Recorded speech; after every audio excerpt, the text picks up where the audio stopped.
Welcome to the Truth and Liberty Show, where trusted leaders bring biblical insights to important issues to help you stand for truth and effect godly change in our nation and in our world. Hey everybody, welcome to the Truth and Liberty Show. I'm Richard Harris, your host. So glad you could be joining us today. Have you ever seen the Peanuts cartoon strip in the newspaper or ever watched a Charlie Brown movie? You remember his cousin Lucy, right? She was the ornery, cranky relative. She was a child, but she always used to hold the football for Charlie so he could kick it. And do you remember that whenever he got close to the ball, was about to kick it, she would pull it away and Charlie Brown would go flying. You know, it didn't matter how many times she did that. She was always able to convince Charlie to keep coming back, to keep trying to kick the ball. And she always told him, oh, this time I mean it. This time I won't do it. Don't worry, don't worry. And he would fall for it every time. Do you know that's how it is with environmentalism in America today? The climate change hoax continually tells us the earth is warming and man is to blame. They claim we're putting out CO2 or carbon dioxide in such large quantities that it's creating a greenhouse effect. In other words, it's going up into the high atmosphere and trapping heat in the earth. And they say that CO2 is coming from fossil fuels. You know, those nasty things like oil and coal and natural gas, which are supposedly created by decaying fossils, right? So they're wrong on that count too, but that's another matter. They say if we don't do something drastic now, we're all going to die. All life on earth is going to be extinguished. And all the industrialized countries, the Western countries, all of them, that is, except maybe China and India, sign on to these major agreements because they buy into the hysteria, like the Paris Accords or the Kyoto Protocol. Western governments spend billions of dollars on so-called green energy. The United States then sends hundreds of billions of dollars around the world to get other governments to do green stuff. You know, even without the green energy stuff, the United States of America has the cleanest air that it's had in 60 years. And yet we're spending billions and billions of dollars on wind farms and solar farms, and we're churning out electric cars paid for with government subsidies. We're shutting down coal plants. You know, let me just pause for a second and tell you. One time I had a chance to go to Craig, Colorado, and was visiting with a man who worked in the coal plant there, the energy plant that ran off coal. He said that this is a scientific fact, if you went up and tested the cleanness of the air that is going out of the plant, the exhaust, that it's cleaner than the air that we breathe. And yet the liberals in Denver won't allow people to buy coal from that plant. The state of Colorado buys energy from other places that use coal, but won't let people buy it from our own coal-producing energy plant.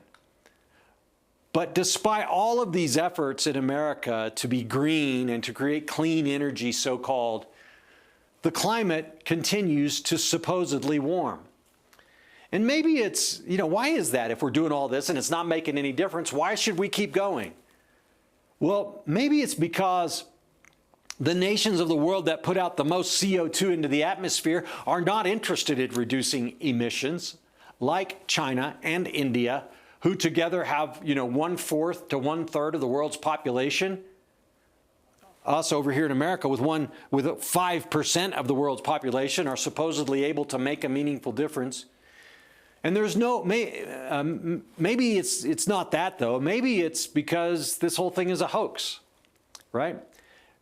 Well, Richard, the graphs show the world is warming. The world is warming. You know, maybe the world is warming in the, you know, modern age, but maybe it's not because of man. Have you ever thought about that? Maybe it's because of a natural cycle that's going on. Maybe it has to do with the sun and the oceans and the fact that the earth goes through these cycles of heating and cooling regardless of what we do. You know, in the 1960s, the environmental scare was overpopulation.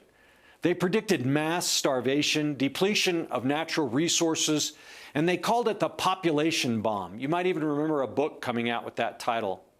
The first Earth Day was called for and held in 1970.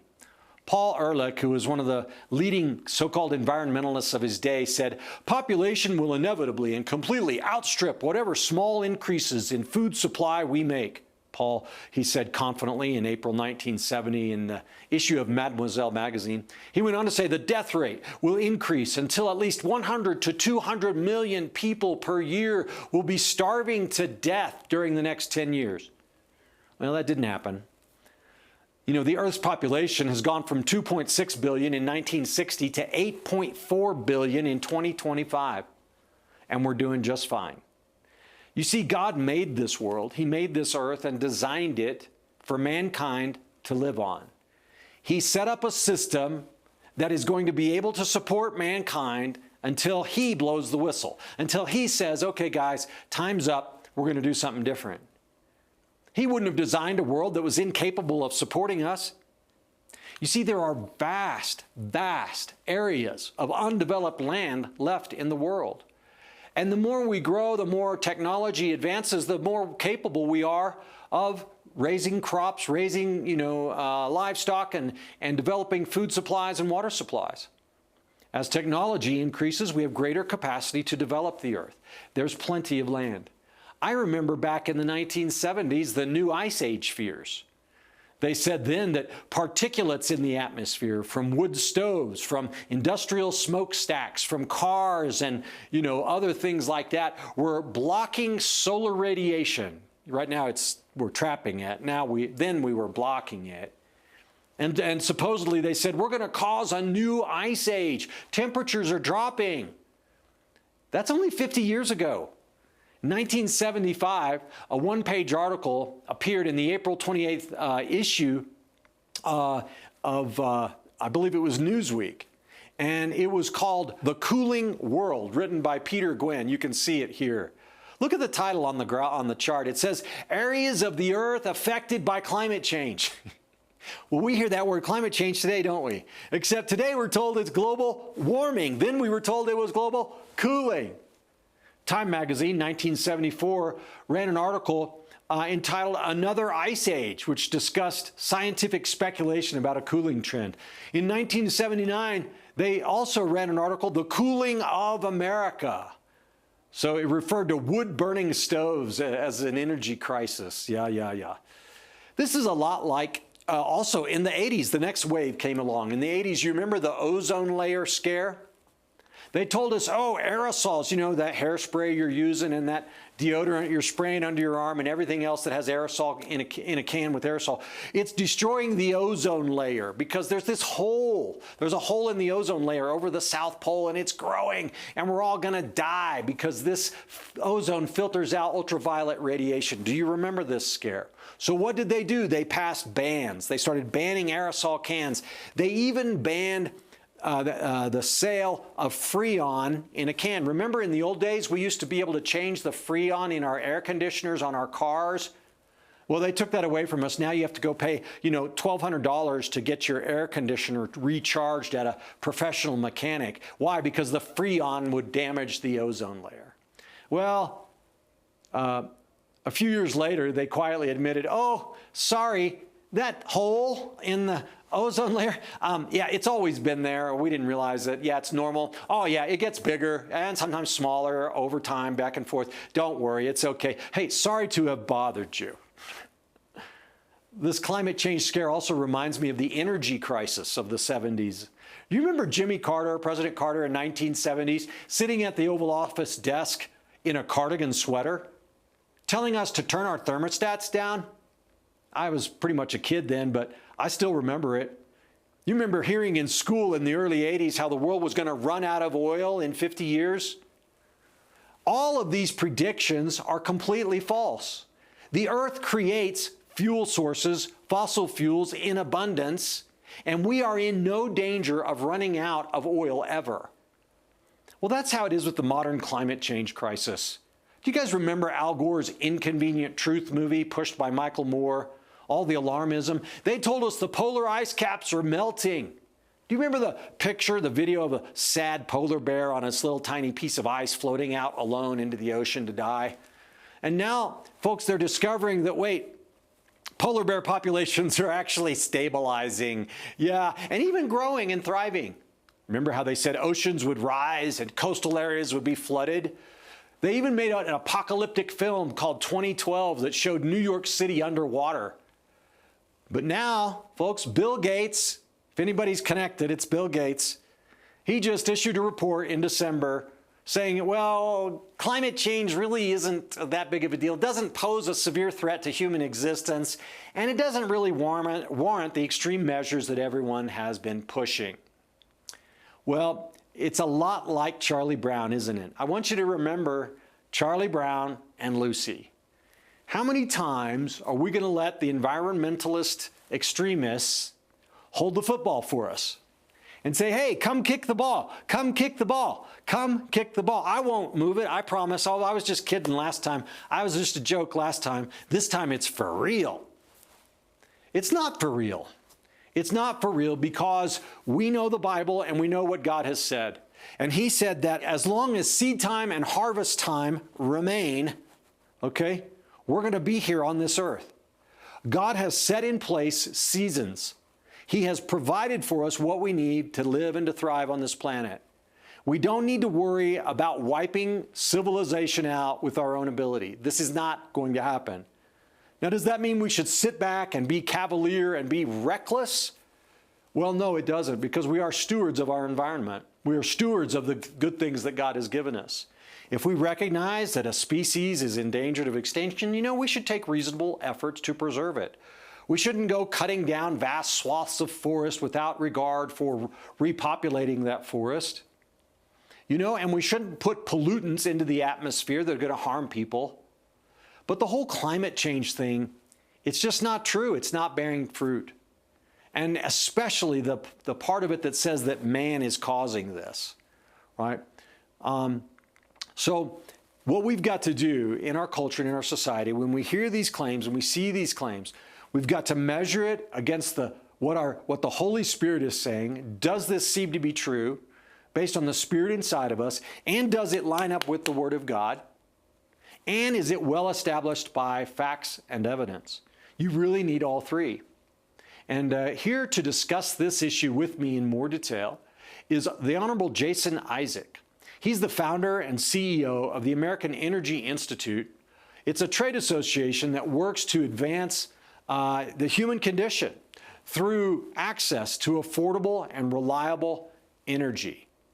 I just want to pause for a second and tell you, the access to energy, to electricity and other forms of reliable energy is a key component to advanced human civilization, to a standard of living that is reasonable and comfortable. Without it, we live in primitive third world conditions, without access to medicine, food, water, shelter, not to mention all the technology that makes life possible in this day and time. Well, Jason Isaac has appeared live on Fox News, Fox Business, and other national news programs. His commentaries have been published by Fox News, The Hill, The Washington Examiner, The Daily Caller, and other outlets. Prior to launching the American Energy Institute, he was elected 4 times as a state representative for Hays and Blanco counties in Texas, in the Hill Country there in Texas. He served on the Energy Resources and Environmental Regulation Committees, among others. He's a graduate of Stephen F. Austin State University, and he lives in the San Antonio area with his wife. And we're just really honored to have him joining us on the program today. Before we go to a little break to share some information, I wanted to mention to you we have a brand new product giveaway. Now, this booklet is one that I wrote. It's called The Calling to Manhood. Do you know today we're in a crisis because men don't know who they are and women don't know who they are? You see, the devil's been telling men, you ought to be more like women. Been telling women, you ought to be more like men. And everybody doesn't understand that God created the sexes and that you have an identity as a male, you have an identity as a female, and you're good enough the way you're made. And to know what is it we're made to do. And we're called to live out that identity for the glory of God. And in this booklet, I cover these biblical truths, and I talk about what is it that men are called to do, because all men have this in common. We're called to work, we're called to lead, and we're called to fight. These are not toxic, these are good things. Get a copy of this book today by going to truthandlibertygtn.com, and we'll give it to you for free if you share your email address with us. And also I wanted to mention, if you're not familiar with our website, go there today at Truth and Liberty, our regular website, truthandliberty.net, to find out more about what we're doing here at Truth and Liberty. All right, so don't go away. I'm going to share an announcement with you, and then I'll be right back with our guest for today, the Honorable Jason Isaac. Now more than ever, America needs men of steadfast faith, men who lead with courage, guard truth, and protect freedom, even in seasons of loss. The Calling to Manhood by Richard Harris is a guide to living that God-given purpose. When the world feels shaken, let this be your call to stand strong for your family, your community, and our nation. Rise up, stay faithful, and make a difference. Order your copy today. All right, folks, welcome back to Truth and Liberty. My guest today is the Honorable Jason Isaac, who I shared his bio with you at the end of the monologue section. Jason, thank you so much for joining me here on Truth and Liberty today. Richard, great to be on. Thanks for having me. Yeah, absolutely, sir. Well, I saw you speak at a recent event in Texas, and I was just blown away by how clearly and articulately, how I just non-articulately said that, but you presented a defense or a rebuttal to modern climate change, extremism, and was just so impressed, sir. I'd like you to, let's just start off today. If you could just share with the viewers your organization, what it is, and what you do.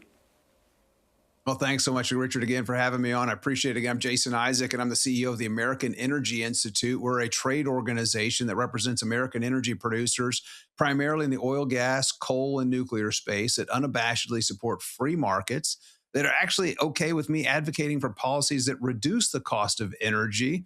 And we push back against European political agendas, things like ESG, which really stands for environmental, social, and governance, but I say it stands for everyone's suffering guaranteed. We push back on DEI, net zero, decarbonization, the Paris Climate Accords. Really, the climate alarmist narrative are things that we push back on to promote affordable and reliable and preferably American energy. And I say preferably American because we produce it more responsibly than anywhere else on the planet. Well, fantastic. Well, Jason, how do you do that with a clean conscience? Well, it's so funny. I've testified in front of Congress several times, and I love to introduce myself and tell the members of Congress, I live a high carbon lifestyle. And I think the rest of the world should too. And it was the congressman from Maryland, Jamie Raskin, that kind of pointed his finger at me and called me a carbon king. And after sitting there for about 4 hours, that was the only notes that I had taken. And I'm a marketing guy. And I thought, gosh, Carbon King, he's trying to insult me, but I think I'm going to take that and run with it. It's now my license plate. It's on my business card. It's on my name tags. I embrace it. I really do think that people should live a high carbon lifestyle. And I say that because when you look at places that live a low carbon lifestyle, they're living in poverty and they're living in energy poverty. And things that we take for granted, they don't even have access to. Affordable, clean, running water, something we're number one in the world for having access to here in the United States. They don't have access to clean air. They cook over an open stove, usually in a contained home or a hut or some sort of dwelling. They're using biomass, animal dungs, coal over an open flame. They're not using pollution control technology. They're not walking over and plugging something into a socket. They're not turning a microwave on. And so we need to get those people. It's 7 billion people on the planet. Approximately 7/8 of the global population would love to experience what we take for granted here in the United States. And that's powered by affordable, reliable American energy. Boy, let's unpack that just a little bit more. How much is the standard of living affected? How much is our quality of life affected by access to energy sources that are fueled by what they call fossil fuels? Yeah, I would say our Secretary of Energy does a great job of explaining this and doesn't talk about energy as being part of the economy. He talks about energy being the economy, really the heart of the economy. Over 96% of the products that you and I are going to wear, consume, live in, ride in, or on today are made possible by petroleum products. And those petroleum products are refined using electricity that used to be predominantly made from coal. We've gone away from that because of some of the climate alarmist narratives over the years. But you look at what's happening over winter here in the United States, coal is keeping grids powered, they're keeping homes warm, and we need to be producing more of that here in the United States to expand infrastructure into artificial intelligence and data centers. Those should be powered by coal as we turned in petroleum products into refined goods that we're going to use and consume on a daily basis. Again, over 96% of the products that we're going to use today are made possible by petroleum. Well, how did you personally get involved in all of this energy issue, and kind of what persuaded you to be on this side of this whole massive debate? Can you tell us your story? Sure. Well, it's interesting. I first started working when I was 12 years old, and I joke, I'm not joking. I was cleaning up after animals, and I said a few decades later, I ran for policy, public office, because I felt compelled to do the same thing again. But I did. I started out working at a very young age, and my first real job where I had taxes taken out, I wasn't working for cash, mowing lawns and doing things like that. I was 14 years old. I hope I don't get an IRS audit from this, but at 14 years old, I started working at a gas station.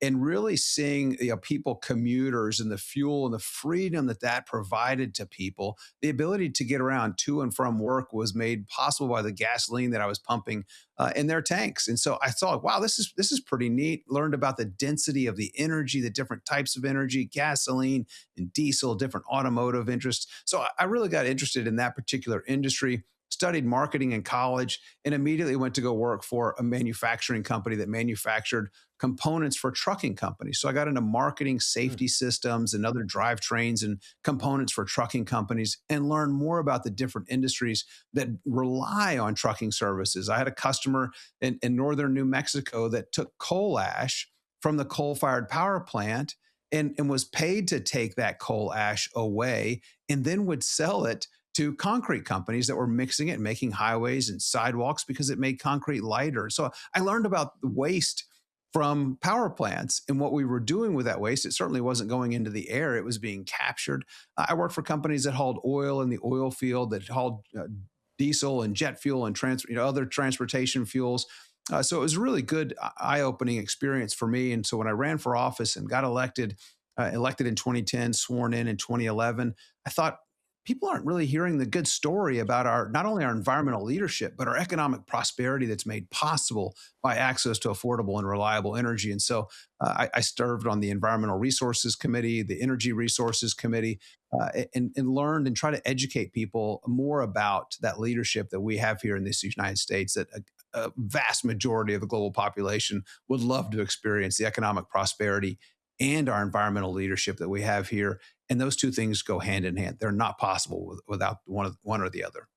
Well, Jason, let's talk about this whole thing of climate change, as they're calling it now. When it started, it was global warming, and then they kind of shifted on us, and now they call it climate change. I think that has a lot more wiggle room for them in it, is why they went that direction. But, as I was researching this subject, I saw that, wait, that's not a new term, climate change. They used that same term back in the 70s when they were telling us the Earth was cooling and we were headed for a new ice age. Climate change we're told today that 98, 99% of scientists agree with the whole global warming thing. There's two questions that are embedded, and they don't ever pull them apart. One of them is the Earth getting warmer? And the second question, though, is what's causing it? Is it man or is it natural processes?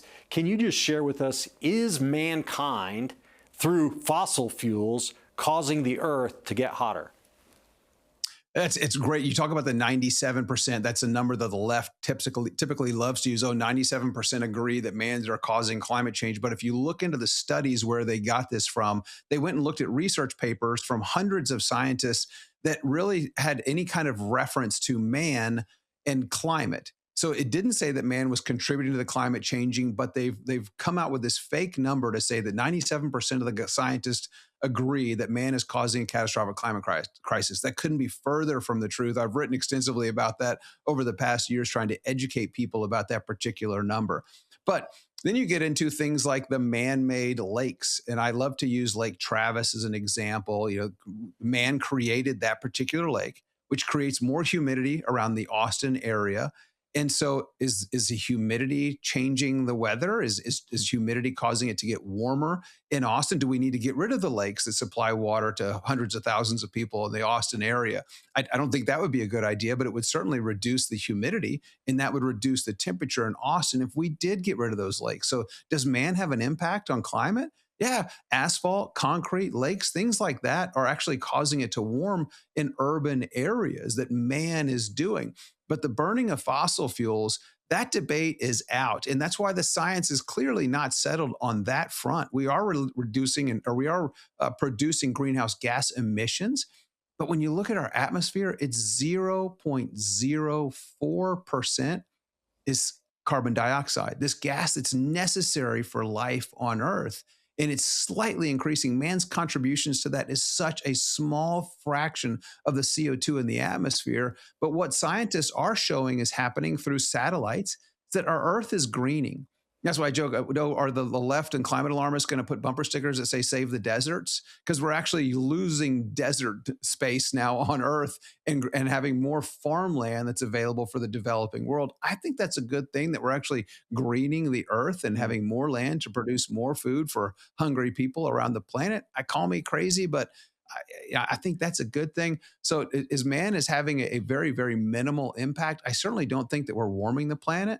And there are paleoclimatologists now that say that man's contributions of greenhouse gas emissions over the last 800 years are not having an impact on temperature, that the sun is the driver of temperature, and that's increasing the CO2 emissions, not the other way around. Imagine that this big ball in the sky is what's actually warming our planet as we come out of an ice age. So I would imagine that people have come out of ice ages before. It probably got warmer, and the planet is warming. There was a period during America's founding era, they called it the Little Ice Age because of the massive amounts of snow and extreme cold, like Valley Forge and so forth. The Earth goes through cycles, but that number is astounding. You're saying that of all the carbon dioxide in the atmosphere, I'm going to flip it on you, and hopefully I get my math right, 99.96% is natural, only 0.04% comes from our activity. Yeah, it's a very, very small percentage of what comes from our activity. And it's only 0.04% of the atmosphere. We're at trace levels of CO2 in the atmosphere. There are people that alarmists want to get us to below 350 parts per million. We're at about 420 parts per million. When you do the math, that's where you get the 0.04%. If we get below 350 parts per million, then plants start dying. I mean, it becomes catastrophic for the survival of mankind. And that kind of gets me back to maybe that's what these people that don't have faith and beliefs really want. They think that there's too many humans on the planet, and I couldn't disagree more. That goes into a couple things. Let's go ahead and go there. The first thing is worldview, Jason. We're a Christian ministry here. We believe in the Bible, and the Bible seems like people are always attacking the Bible. Oh, this is a fake. This is a myth. You give it enough time, though, eventually the evidence is going to come out and prove that the Bible is right. No one's ever disproven it. And there's a scripture verse I want to share with you and with the audience in today's show, and it's in Genesis chapter 8, verse 22. It says, "While the earth remaineth, seed time and harvest, and cold and heat, and summer and winter, and day and night shall not cease." That tells me a couple things. Number one is there are rhythms and cycles in the earth. And number two, God has set the earth up so that it will last and support mankind until he's done with this place. And I don't know if that's how you read it, but can you comment on that from, I assume you're a Christian. If not, how does that verse strike you? Yeah, I agree completely. I have faith in our Lord and Savior, Jesus Christ. I've accepted him into my life. And that faith gives me the optimism that I have, that this earth will be here long before I am, and want to make it as good for the next generation, but also get others to experience the economic opportunity and prosperity that we have here. I went to go do this work when I was leaving the legislature. My boys, much younger at the time, said, "Dad, what are you going to go do?"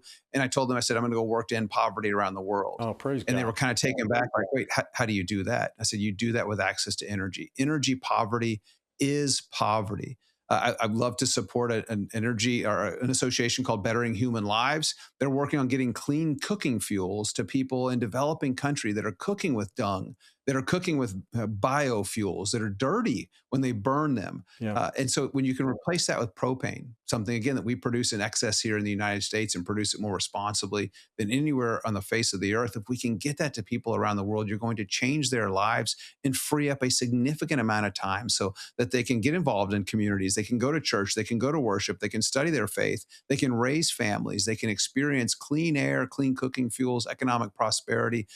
And that's how you end poverty, is by getting people access to that energy. And so I love the work that I'm doing. I'm led by my faith and my guidance. I believe there's one of my favorite verses, therefore encourage one another and build each other up. And so that's what I try to do with access to energy, and then educating the general public here in the United States specifically that unfortunately has too much time on their hands, that they get to worry about problems that just don't exist.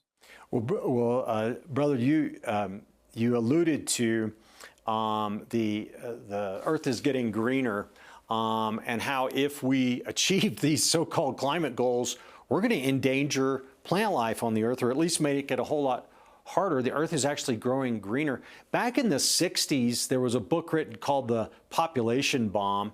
And we were told back then, leading up to the Earth Day and all this, that overpopulation, we're going to consume all of our resources, and we're going to have hundreds of millions of people die, and all of this kind of alarmism. It's been one climate scare after another since then, with global cooling, then we have the energy crisis, then we have the ozone layer. I covered a lot of this in my monologue, but we're now, in 1960, we had 2.6 billion people on the planet. Today, we've got 8.4.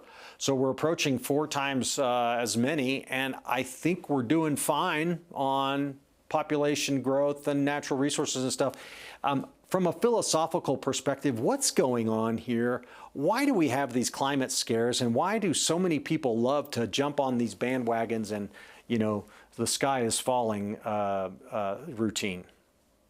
I think it's a lack of faith. I really think that's what it boils down to, is they have just been perverted by evil to believe the things that they believe that are just inherently not true. You mentioned the 60s. In the time frame since the 60s, 40% of that global population that you mentioned was just over 2 billion people. 40% of the population lived in abject poverty. By today's terms, that's making less than $2 a day. And what happened in 2020? That number dropped below 8%. Wow. And our population had quadrupled at the time. We are succeeding in our efforts. Now, unfortunately, we saw an uptick for the first time in over 40 years of people moving back into abject poverty. That's moving in the wrong direction. That has since been corrected over the last year as energy becomes more predominant, as we produce more energy here in the United States, lower the cost of a barrel of oil, which is a great thing. But we're pulling people out of poverty, and our population has quadrupled. During the last 100 years, people dying from weather-related events has decreased 99.5%. Amazing. I mean, these are miraculous improvements because we have access to the ability to leave weather-related events. We have the ability to hunker down. We have better infrastructure than we had 100 years ago. Life is just so much more prosperous now, primarily because of hydrocarbons. So it's just a wonderful, wonderful thing that I think people should be happy and optimistic for, and hope that the rest of the world gets to experience what we get to experience here in the United States. Do you remember, I think it was in the 80s, 70s, 80s, we were told there was an energy crisis and that the world was going to run out of oil. I remember hearing that in high school and going, oh my goodness, this is bad. What are we going to do? We haven't run out of oil. We're not even close to running out of oil. There's tons of oil under the ground. What are your thoughts about that? Where did that alarmism come from? Oh, we hear this all the time. We're at peak oil. We're at peak shale. We heard this back in the 70s. And I get asked in conferences sometimes when I'm speaking up on stage, what are you going to do when we run out of oil? And I said, well, hopefully God will give us another Texan and we'll go find some more. And sure, just lo and behold, just in the last couple of days, there's been a massive discovery of Of oil new reserves Texans. in the Permian Basin. A massive discovery of oil in the Permian Basin that people didn't know about, like 1.4 billion barrels of oil available. It's a little deeper, it's a little harder to get to, but the shale revolution that really took off just in the last 15 years, people thought we were done and that we had reached peak oil. And that completely changed everything. Natural gas in the early 2000s in Texas was selling for over $10. Today, it's selling for around $3 or $4. So we've increased production. We're using it more for electric generation. We're exporting it around the planet to help our friends and allies, get to experience what we do. But yeah, the whole peak oil, peak shale, peak coal, those things are absolutely absurd. There's more than there what we need to live for. It'll last 100 or at least 1,000 years of reserves that we know about Wow. now. But Gosh, every year we keep finding more and more reserves that we didn't know about. that's amazing. So, what about nuclear energy, Jason? Is it something we should be pursuing as a country? I mean, there's nuclear waste. It has to be stored, but otherwise, as long as there's no meltdown, nuclear energy is clean and safe. Yeah, it's the most dense form of energy that we have on the planet. If you and I, our entire lives were powered by nuclear energy, that's our cars, our cooking, our home heating, everything that we use and consume was powered by nuclear energy, the waste at the end of our long, abundant lives would be equivalent to the size of a Coke can.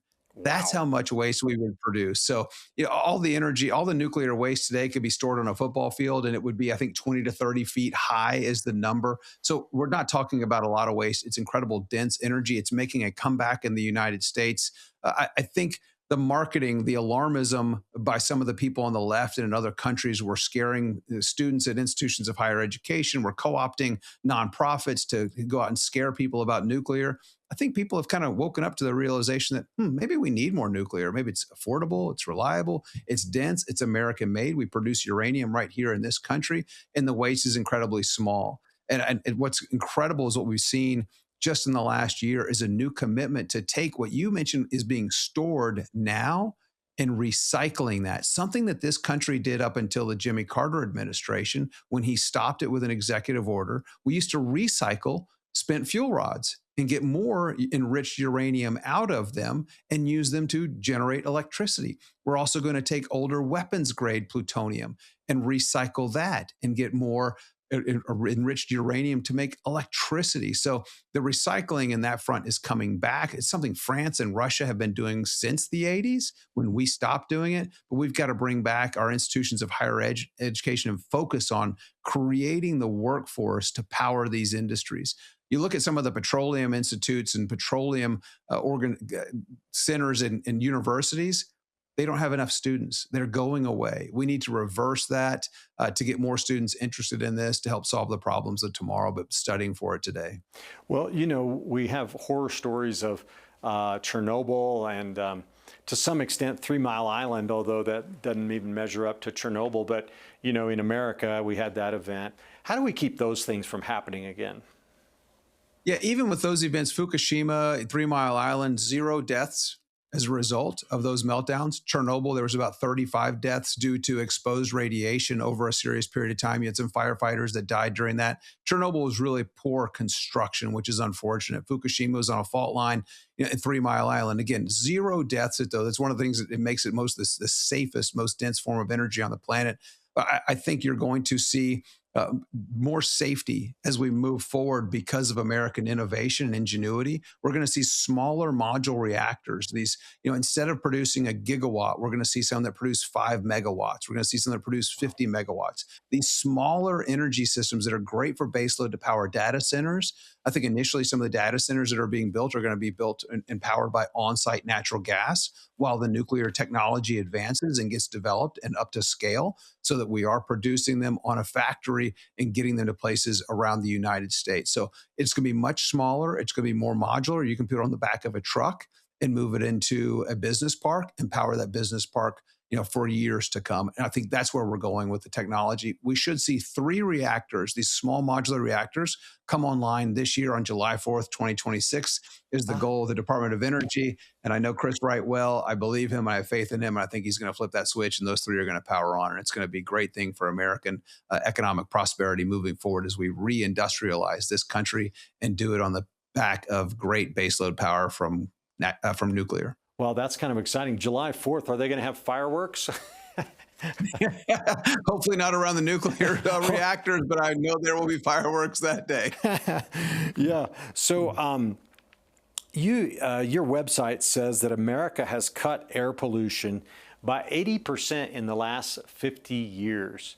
That's a really amazing statistic. I remember back in the 70s, and 80s, seeing, pictures of LA or New York or any of the major cities of America, and there's sort of this shroud of brown that covers them.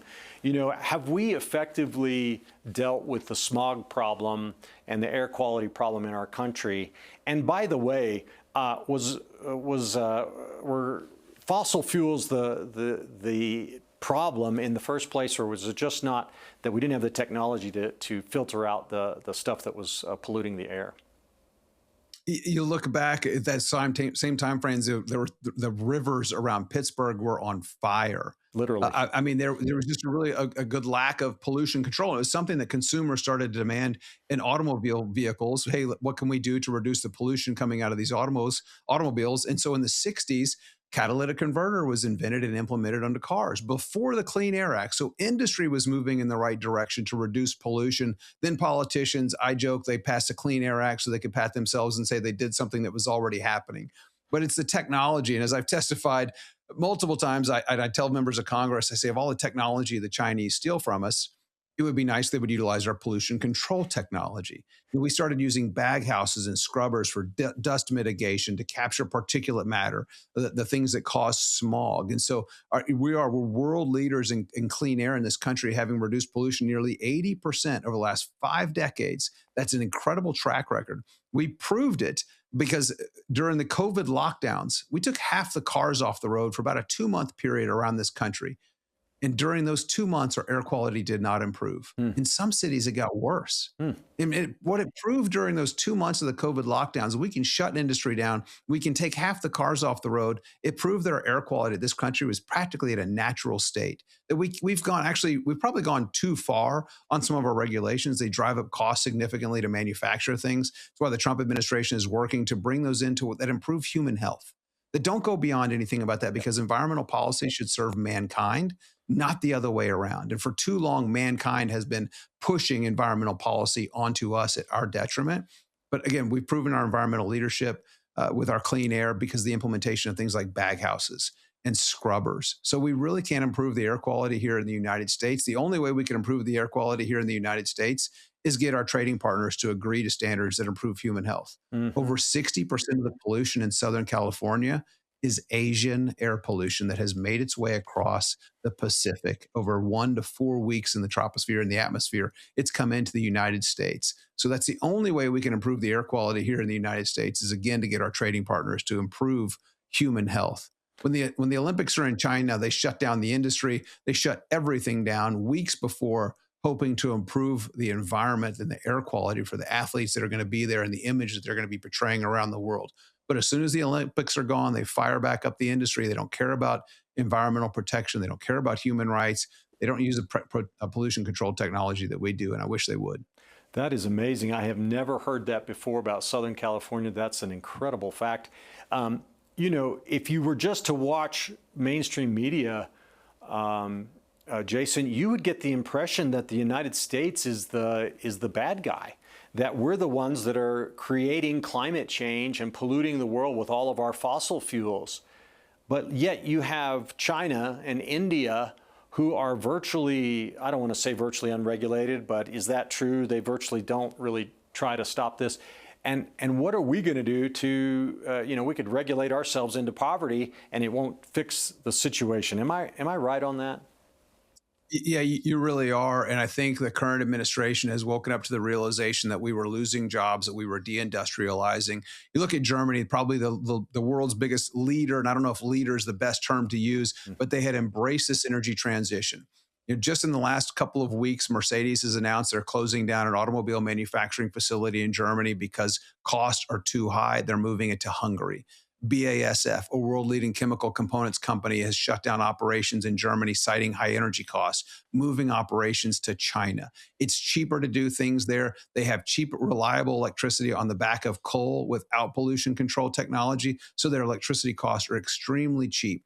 China has begun to export energy for the first time ever. They're exporting diesel, jet fuel, and home heating oil on because they're powering those refineries that they've expanded over the last few years with coal. They're building 1 to 2 coal-fired power plants a week in China to provide affordable, reliable energy. And here in the United States, our Secretary of Energy has to issue emergency actions to keep coal plants online because the utilities want to shut those down. They want to pass on higher costs to their ratepayers. They're guaranteed a rate of return between 9 and 11% on our back. It's one of the reasons why electricity disconnects are on the rise here in the United States. Between 2022 and 2023, there was a 30% increase, Richard, of people that were getting disconnected from their electric utility. It was a 76% increase in people getting disconnected from natural gas. So when the electricity fails, you turn on natural gas, maybe a fireplace, maybe an oven to keep your home somewhat warm. Your furnace may run on natural gas. Your water heater may run on natural gas. So you had some sort of backup. But we've seen a massive increase in these people because of the increase in cost in the US. This Hmm. is an appalling direction to be heading because those people are at the greatest risk of homelessness. You buy a new home, you have a homeowner's insurance policy, or you sign a lease, you're required to keep your utilities on. And I think this administration has seen what's happened in Germany. They've seen what's happening in the United Kingdom. They're losing industry, and it's because power is expensive. So they're doing everything they can to keep affordable, reliable power on coal, natural gas, and nuclear from early retiring, getting new generation built that we can count on with American fuels. Coal has been a whipping boy of the left for a while now, but is that fear about coal-based energy based on facts, or is it more some kind of unhinged ideology going on here? After I've asked the question, let me preface it. I told you, I think before we went live, that I had the opportunity to go to Craig, Colorado, and I met with a guy there, just happened to meet with him, who worked at a coal power plant there. And he said that their plant, the air that is put out of the plant, the exhaust, if you will, the air is actually cleaner than the air that we breathe. And he also talked about their reclamation work on ground where they mine and stuff, and that the earth, that when they put it back together after they're done, is in better shape than when they got there. And yet the state of Colorado will not allow energy providers in this state to buy energy from that coal plant. What are your thoughts? Can we have coal as a basis for energy in America and have it clean and still have clean air? Yeah, absolutely. And we proved that over the decades. We can and we should. Unfortunately, there's been a couple of things that have been attacking coal. It's this cult-like fascination with decarbonization, getting rid of CO2 in the atmosphere, which does nothing to mitigate a changing climate, just makes everything more expensive. We've had policymakers that have embraced that so-called energy transition. And then unfortunately, you had people in the oil and gas industry that were bashing coal, hoping to take market share from them. But you look during cold spells, sometimes pipelines freeze. Their compressors are powered by electricity. If the electricity goes out in that compressor, that should be running on the fuel in the pipeline, but because of the Environmental Protection Agency from decades ago, mandated they run on electricity. But sometimes those go out. What doesn't go out is a rail car full of coal that you can just move right into a power plant and produce more electricity. So I tell people the best battery there is 6 months worth of coal in a rail car that's got a tarp covered over it so it's keeping it dry. That's the best battery we can have. Natural gas is a great supply of electricity. It's great at ramping up and ramping down and meeting demand. But those couple of things, the decarbonization, the cult-like fascination with getting rid of CO2, which would end all life on Earth as we know it, which I'm kind of a fan of my high carbon lifestyle. I'd like to keep on living, get more CO2 into the atmosphere, and then industry. And that's one of the great things about the American Energy Institute. We represent companies that are in the oil and gas and coal space and nuclear. And it's one of our things, like members, we're not going to bash the other. We're going to promote affordable and reliable energy. We're not for all of the above. All of the above includes things that are heavily dependent on subsidies and the Chinese supply chain that are neither affordable nor reliable. I'm talking about wind, solar, and batteries. We're for affordable and reliable American energy, not all of the above. So we've got some great members that are in the industry that are embracing that messaging to lift people out of poverty around the world. Amazing. Well, let's talk for just a minute about electric cars. You know, until we realized that Elon Musk was a Republican, electric cars were the thing. You know, this was what was going to save the planet, right? Electric cars, that's the way to go, with ESV mandates and government subsidies and all government fleets switching over to electric vehicles and all this kind of stuff. Is it true, though, Jason, that to produce an electric vehicle actually takes more energy than it saves? Yeah, it really does. It takes about over 10 years ownership of an EV for that benefit analysis to work itself out, that it'll actually, you know, if carbon is your thing, it's over 10 years to be carbon neutral. But no one keeps electric vehicles that long. You have to replace the batteries after 7 to 8 years. So that completely wipes out that theory. The technology is fantastic. I had an opportunity to be in a couple of cyber trucks recently. I love the full self-driving mode. It's fantastic, amazing technology that'll improve safety on the roads. And I'm okay with people owning EVs. I just don't want to pay for them. And I don't want to force other people to pay for them. So the American Energy Institute, we've done extensive research to show members of Congress and state legislators around the country of how much they're subsidizing EVs. And so, yeah, I saw an EV recently with a bumper sticker that says anti-Elon Tesla Club. You know, it was just so funny. I've also seen others that say can't roll without coal, natural gas, and nuke, which I love. You know, but they're great technological advances. Yep. But they're not for everybody, and everybody shouldn't be paying for them. And what we expose in some of our research is that taxpayers, ratepayers, and purchasers of internal combustion engine vehicles were paying upwards of $100,000 per electric vehicle sold. So these electric vehicles were really, in some cases, costing over $200,000 to produce, manufacture, and sell, namely the Ford Lightning truck, which sold at about $100,000. They were losing about $100,000 per truck. And then you and I were pitching in over $60,000 for that truck.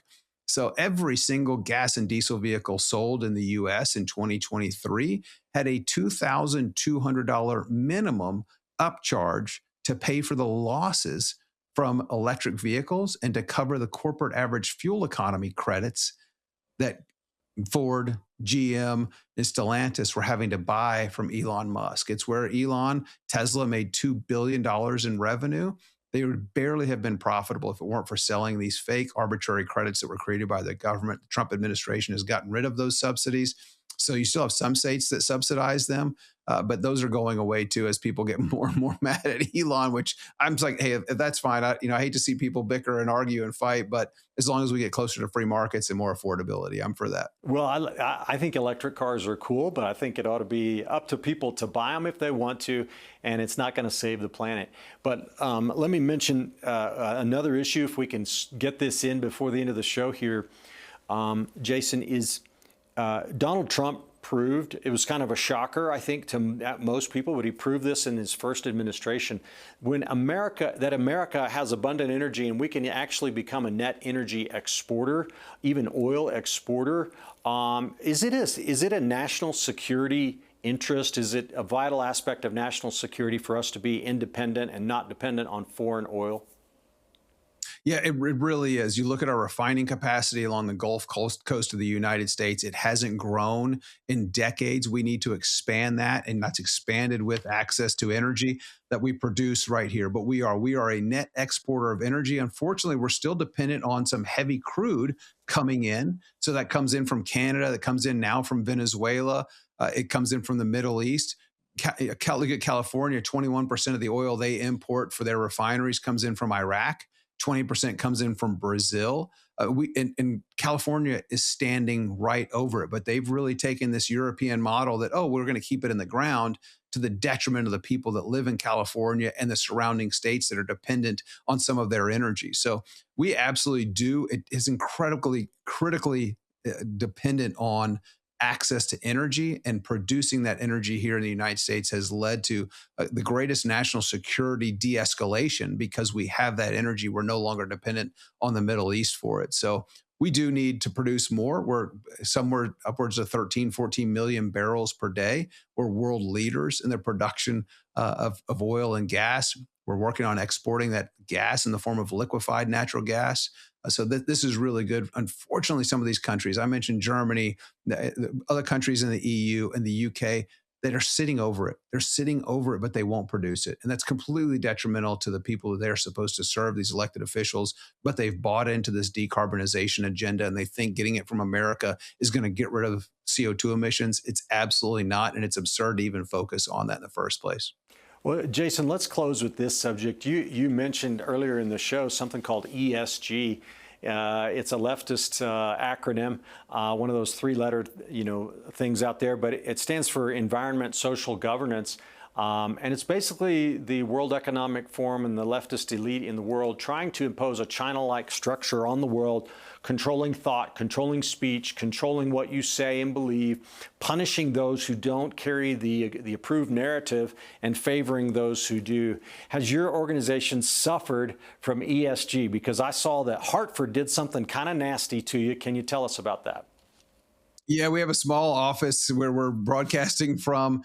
And I have an insurance policy. I went to our insurance agent who does a lot of my policies. And I said, hey, I just need a policy for this small office. The lease is requiring it. And then I get a policy from the Hartford. And I was like, oh, gosh, of course, all companies I've got to get from the Hartford. But I took it. It was much cheaper and just had to meet the requirements of the lease. And then a few months go by and I get a letter from the Hartford that says, we've noticed from your Facebook page that you are an energy trade organization that promotes American energy, and we can no longer extend your insurance coverage. Wow. And I'm like, wow, someone went in and dug into my Facebook page and looked at the fact that we are an energy trade organization, which was disclosed when we signed our lease. I mean, it's right in our name, American Energy Institute. And so they refused to extend our policy. They're discriminating against me for viewpoint. It's really called viewpoint discrimination. And then the fact that they're discriminating against American energy producers and American energy trade organizations. And I knew this was going to happen. I was hopeful that it would happen, quite honestly, because years ago, Hartford said, we're no longer going to make insurance policies for companies that produce coal, that produce forestry products, and they produce oil and gas. I'm thinking, Wow. Could you be any more anti-Texan? So it happened. It's brought a lot of negative attention to Hartford. State attorneys generals are now investigating them. They're investigating BlackRock, Vanguard, at State Street.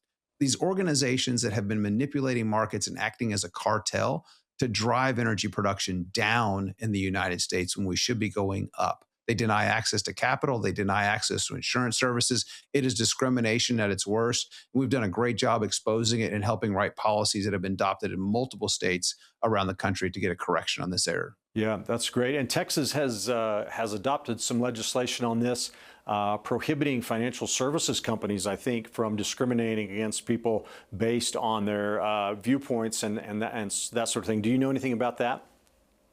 Yeah, actually, I got to write the language of the first bill that became law. It was Senate Bill 13 in 2021 Right. that says if you boycott fossil fuels, you can no longer do business with the state of Texas. It's resulted in multiple institutions pulling billions of dollars out of a company like BlackRock, head by the co-chairman of the World Economic Forum, who has pushed ESG down our throats and forced us to this political agenda of decarbonization. So it was great because I got to define what boycott meant. And if they were forcing a company to do something that was outside of their ordinary business purpose, it was deemed boycotting. And so when you force a company to comply with the Paris agreements, which I think are treasonous, the Paris Accords have not been ratified by Congress. The U.S. has pulled out of them. And if for a company to force companies that they've invested in with pension dollars, of all things, to comply with a foreign treaty that's not the law of the land of the United States, I think it's treasonous. Thank you so much, Jason Isaac, American Energy Institute, for joining us on Truth and Liberty today. It's been fantastic.